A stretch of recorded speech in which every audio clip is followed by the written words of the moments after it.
Hello and welcome to another edition of Hypnosis Helps with me, Neil Myers, hypnosis practitioner, and fellow hypnosis practitioner Bill Miller. Welcome back. And on the last episode, if you watched the last episode, and I hope you have, we were talking together about hypnosis and hypnosis in groups. And we're going to pick up that theme somewhat because there was a little bit of unfinished business about group hypnosis. We're just going to recap a little bit, and then we're going to talk about why sometimes hypnosis can really only be effective if you're choosing it as a modality for individual sessions.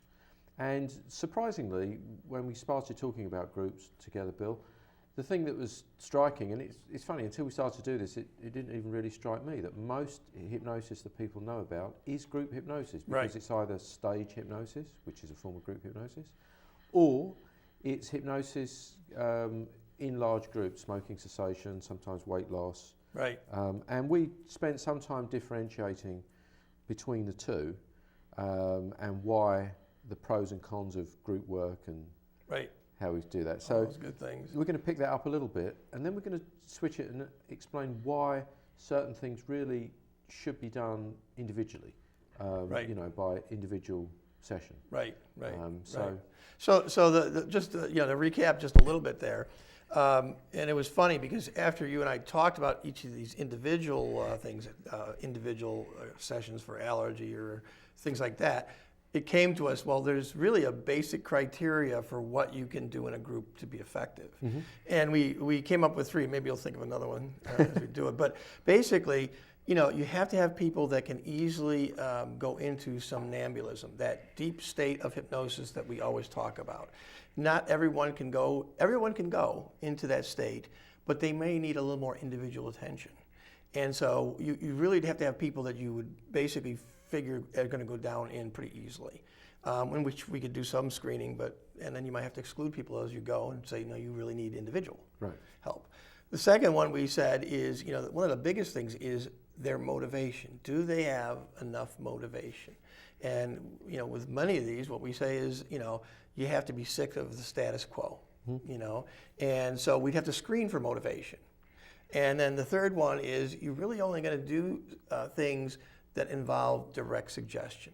So you're not going to do the regression therapy that we do, where you take an individual back to an earlier point in their life and where a trauma occurred and release trapped emotions and things like that. So it really has to be only direct suggestions. Right. So let's just, excellent points. I just want to differentiate two things. And on that, we're going to pick up and talk more about regression healing hypnosis, which is our specialty. But just as a little sidebar on that, there's some people believe, and there's some schools of thought, that there's such a thing as group regression.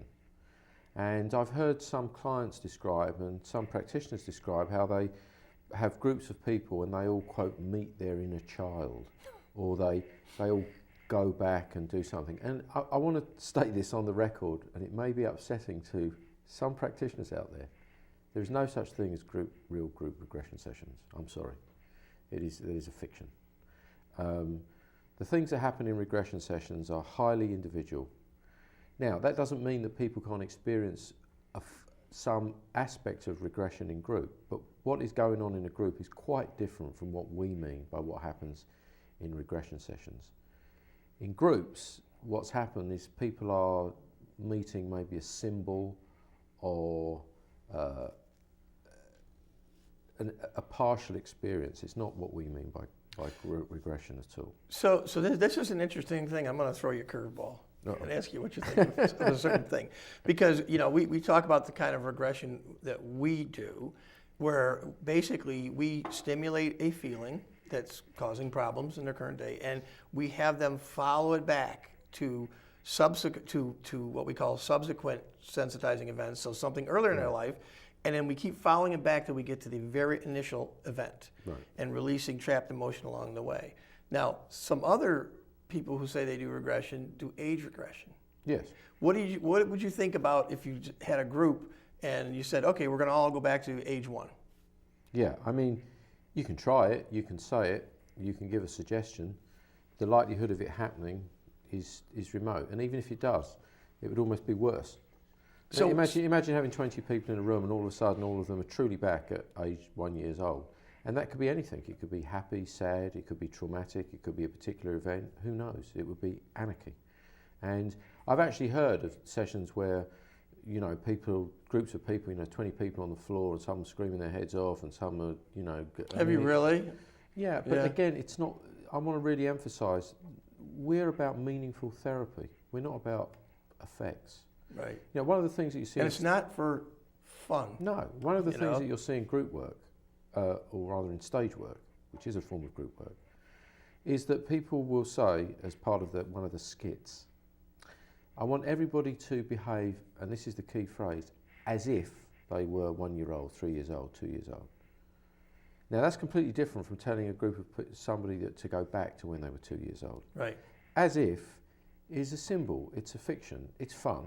You know, people variously, you know, hopefully they're toilet trained by the time they get them regress to that time period, right? Right. Yeah. But otherwise it could get very messy on that stage. But essentially that's an imagination. When we bring people back, they're re-experiencing, they are revivifying those situations. Right. And it's a challenging and difficult thing to do even one-on-one. Right. To do it as a group, very, very hazardous. See, that's what I thought about it. I wanted to pose the question because it just occurred to me as we were starting to talk. But that's what I thought, is that you could say it and some might go back to one, but then what do you do with it? Exactly. You really then need to address each person. Absolutely. Because you need to say, okay, 1 year old, what's happening? Yeah. Right? Things like that. And so how could you do that with 20 people? Sure. Right? Now, I want to come back to this as we talk about individual sessions, but just before we do, Bill mentioned something very, very important, which is that when we talk about group, we're really talking about group direct suggestion hypnosis. Right. So it could be argued, or as we said, well, if you can do it in a group, why not do it in a group? It's cheaper, it's easier, it's the same script, right? Well, again, we differentiate what we do from what a lot of hypnosis practitioners do. Even our direct suggestion sessions, and I'm recommending to you as you find a hypnosis practitioner, are tailored, are specific to you as the client. They're not just a script that we pull off a shelf and say, oh, I'll take that one and read it to you. No, they're individually tailored to you. They're modified.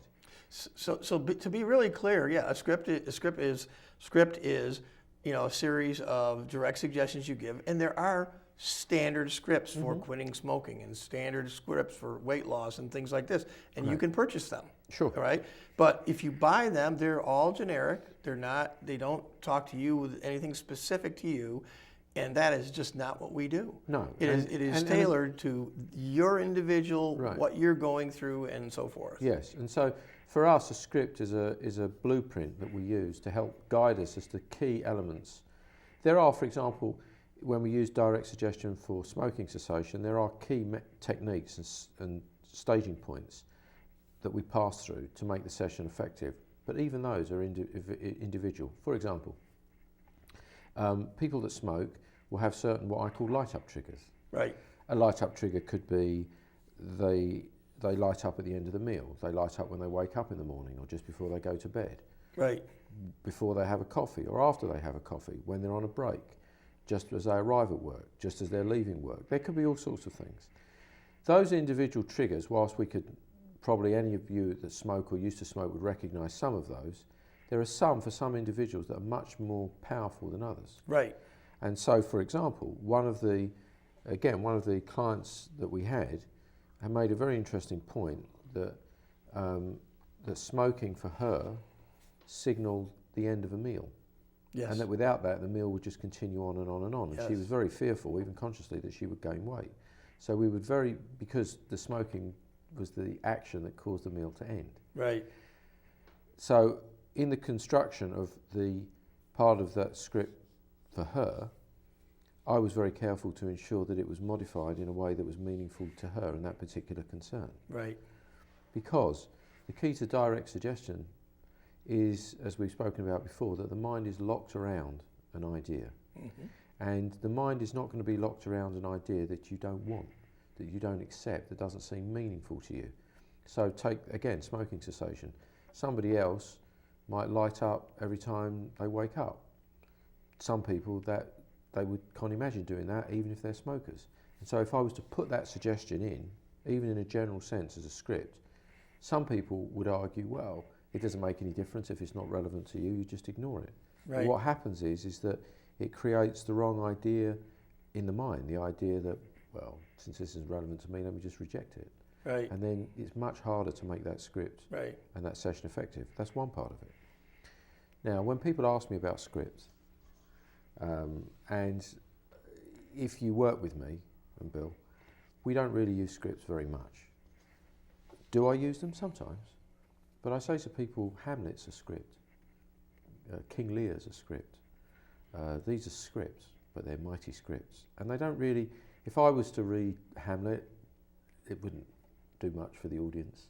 But if a great actor does it, and it's done in the context of a play with all the emotion, the feeling, then it's a very, very powerful thing. So what that really means is it's the individual hypnosis practitioner who has to make that session live, because the session is a communication between oneself and the client. Right. So, and this is one of the reasons why, if you're ever reading studies of the effectiveness of hypnosis works here, but it doesn't work there. This worked, but that didn't. I always read these with great skepticism, because the underlying assumption is that all hypnosis practitioners are of equal levels of skill, and that just isn't true in anything that demands skill. So, for example, if an average pianist plays you a piece of music, you might find it okay. If a great pianist plays it, you might find it deeply moving. Same piece of music, right. Different level of skill. Right. Right. So the other thing I like to think of is the way we do it is we have a skeleton, and we put all the flesh on it. That's and a we good put point. Yep. all the blood vessels and everything, because it's a script from the perspective of, we want to make sure we hit this and this and this. How you hit them, what you say though, and you might find one, this just isn't relevant for this person, so you throw it away. And you put that meat on yourself, and with power. And you've always, when you were teaching me, you always taught me that about voice is really important. Yes. And, you know, to a good actor and to a good hypnotist. Right, and so if you're out there selecting a hypnosis practitioner, you could ask them a question about scripts. But if you get the sense, even in one session, that they're just mechanically going through a set of procedures, then you really have to question whether that is going to be effective for you. I remember when I was doing certain trainings, I worked with somebody who claimed to teach, and kind of did. And she was, surprisingly, for want of a better description, incompetent. And what I mean by that is that the induction, she had a script for the induction, and she would begin to read it. And you'll find that if you work with either of us, we never use scripts for induction. They're very dynamic. And it was, of course, a progressive relaxation induction. Oh dear. And so she read the induction, and then she pulled out her script, and she just read it through. And she read the emergence, and that was it. And then it was the belt, oh, well done, goodbye, see you next week, whatever. And the next So one came in. mechanical. And she used to do 12 sessions in a day, which if you're doing work in that way, you can. That's another question you should ask the hypnosis practitioner. How many sessions do you do a day? And don't think that just because somebody says they're doing 10 or 12 sessions, that means, boy, they're working really hard. It usually means they're doing it in a fairly mechanical fashion. Because in the nature of what we do, these very tailored sessions, it's extremely difficult to do anything approaching that number with any degree of skill and individual attention. Right. Right. And I mean, because the fact is like with some of these ones that I did recently, I did a thorough interview with the client, to find out certain things that would be important to him, that would be useful for good, solid suggestions that would easily be taken, and what's important to them. For instance, if you want to have somebody in hypnosis imagine this bright future without smoking, well, what is a bright future to that person? Right. To one person, it might mean, gee, I won't have to stop my gardening every 10 minutes to have a cigarette. Mm-hmm. If you suggested that gardening to me, I would start to quiver because I don't like to do that, right? Yeah. And so you find out, well, before you bring them into hypnosis, what would be a good future for you? What's a bright future? And yes, and also, I by the way, by saying that, I want to be very clear. It doesn't mean that some hypnosis can't be fast and quick and still very useful. It doesn't mean that every time you're brought into a hypnotic state, it has to take 20 minutes or half an hour. No, there are forms of hypnosis, particularly the ones that we work with and teach to doctors, dentists, emergency medical personnel, which are very rapid, but they're meant to produce very specific phenomena and create very, very specific conditions. These can be very rapid, so it doesn't. I'm not saying that all hypnosis has to be slow or long. I'm just saying that when you come to a hypnosis practitioner to work on a specific problem tailored to you, or rather a solution tailored to you and a problem which you've identified, a behaviour you want to change, be very wary of somebody that tells you that they're going to deal with that in 45 minutes or an hour and just send you out the door. Exactly. So let's kind of just recap some of the big group things that we talked about the last time. And the first one we explained. Well, one typical one is stage. And we said, well, it looks like these people are being controlled, which actually gives people the wrong idea, and that they've selected people who will go into, first of all, who will go into somnambulism very quickly, and then they even get them up on stage, and if some aren't quite making it, they send them back to their seats. They also look for people who are excited, to get up there and have fun. They want to be part of it, so they're not going to, have an introvert that's looking down and pick them, and so forth. And that's really why the stage works, and it accomplishes what it's intended to do, which is simple entertainment. The next one, and we've talked about quite a few times, the smoking one. And unfortunately, the success rate is not really great with this. They don't tailor it, like we were talking about. There's no regression work involved, because we actually do a small regression with people back to the first cigarette and this and that. And so you can't do that in a group like we're saying. I think that's pretty much what I wanted to say about that. They don't pre-qualify individuals, because like we said, we'll ask people to do a quick verbal test, and if they don't meet it, then we know they don't have the sufficient motivation, and we'll tell them, don't waste your money with us. We'll say, when you get this kind of motivation, come back. Right. And then weight loss. There's lots of those, but I think you mentioned one major one, and they use ketogenic diets, right? And so they get weight loss, but the question comes back to, do they keep it off? And that's really true. Honestly, if you look at a lot of things, that's really true with a lot of things, like Weight Watchers and any of these programs. Is, can you keep it off? So this is a good point to bridge between the individual sessions, because it would appear, for example, well, there are successful group weight loss programs. Why not just do a group weight loss program? And our hero, who we've mentioned many times here, Dave Ellman, says something very interesting. He was, of course, in the 1940s, 50s and 60s, teaching doctors hypnosis. And very commonly, somebody would come who was overweight. They would do a hypnosis session. The doctor would normally put them on some form of diet, and they would succeed. They would lose weight. But what he observed is approximately a year to a year and a half later, they come back, and the weight would be back on. Right. Now, does that mean that diets don't work? Does that mean hypnosis doesn't work? Not exactly. What Dave Ellman identified was that the weight gain usually occurred at a particular key juncture in somebody's life. Something happened.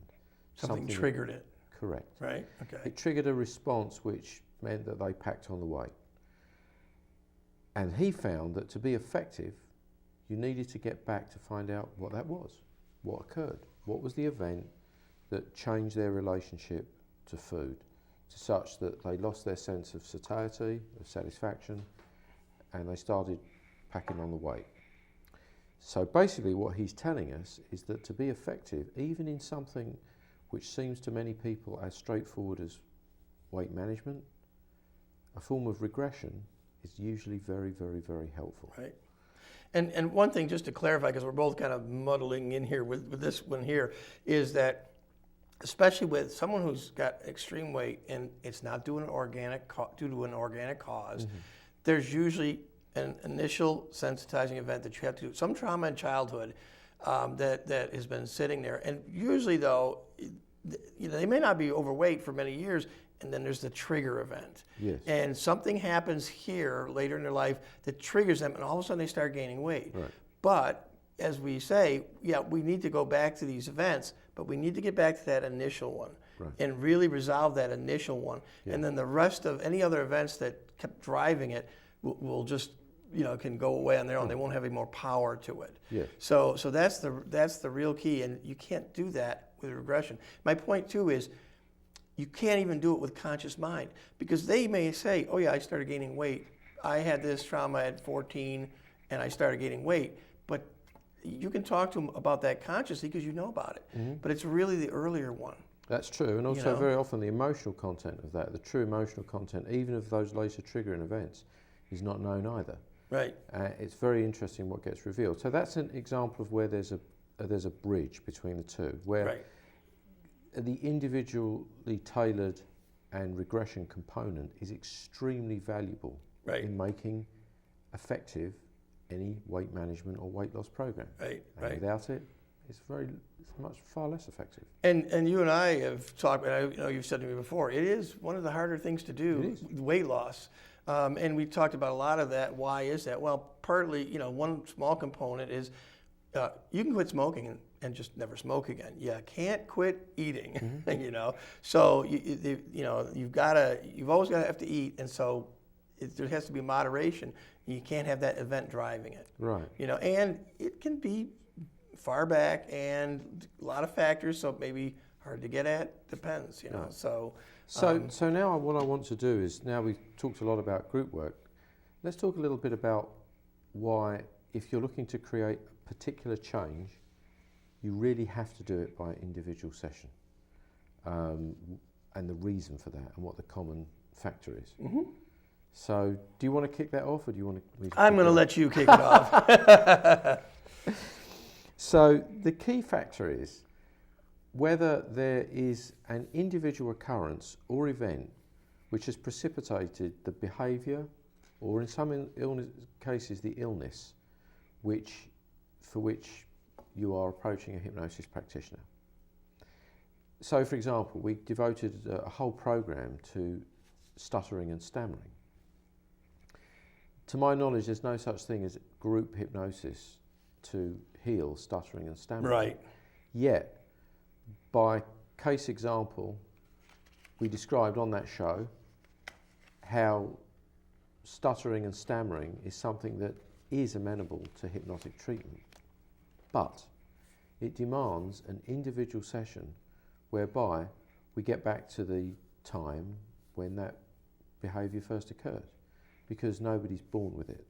And unless one's talking about traumatic brain injury, there's no stammer or stutter that's caused by an organic cause or an illness or a brain defect. It's an emotional cause. And to get to that emotional cause, we need to work with you individually. If we couldn't work with you individually, we can't be effective. Right. So that is a precise example of individual work. Let's talk about some others. Another example is a compulsive behaviour. What are examples of a compulsive behaviour? Something like trichotillomania, compulsive hair pulling. Again, there's nothing that's going to work for that in groups. We have to find out why you, the client, feels the need to compulsively pull the hair.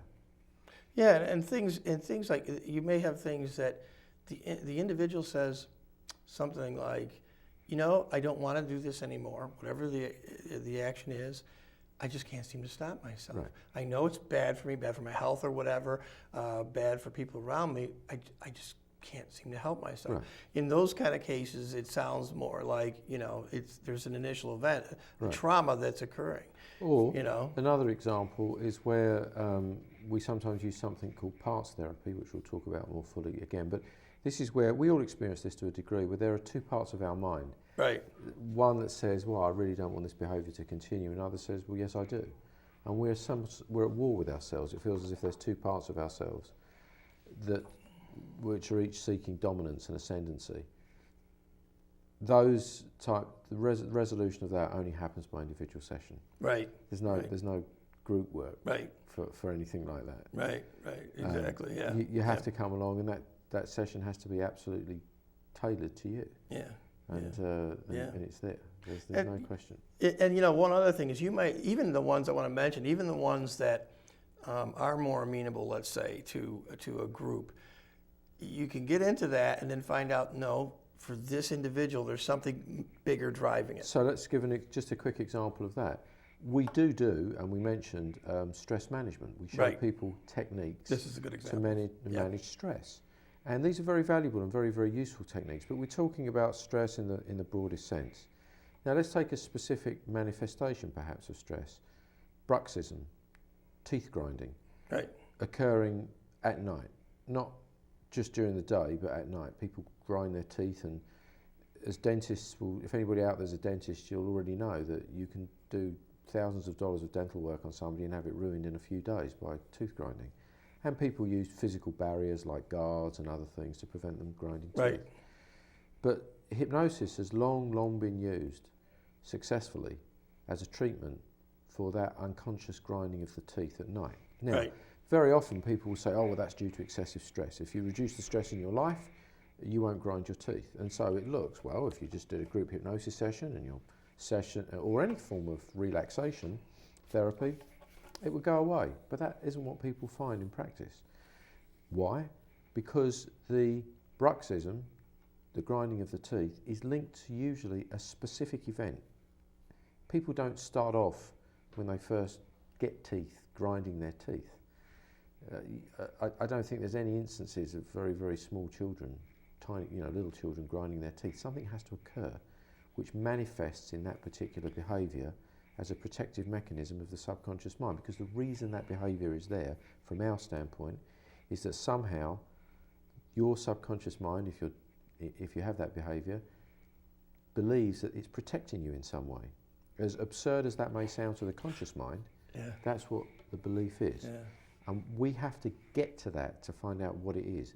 Then, when we give you suggestions for change, those suggestions are accepted. The mind will lock itself around those changes because the subconscious no longer feels that it needs to protect the individual by causing the teeth to grind. Right.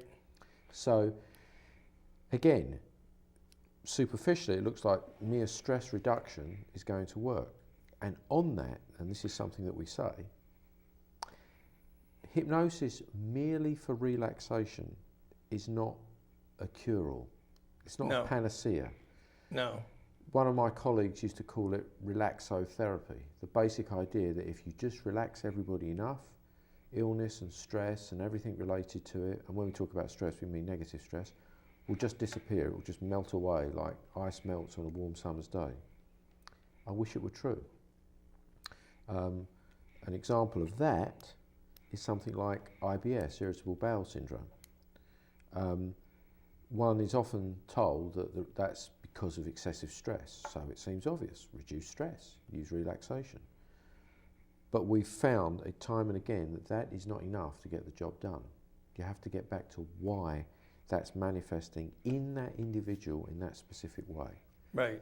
And another example of this is sports performance. People get nervous before a competitive event. Mm-hmm. And you could do a group session, because everybody gets a little nervous. Sure. And it would definitely help.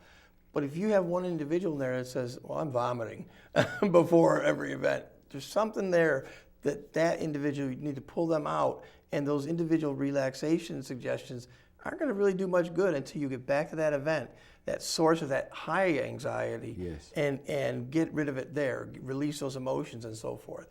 Then the other suggestions will be effective. Yes. But like you say, until then, no, it's not. And this is an excellent point. Our mentor,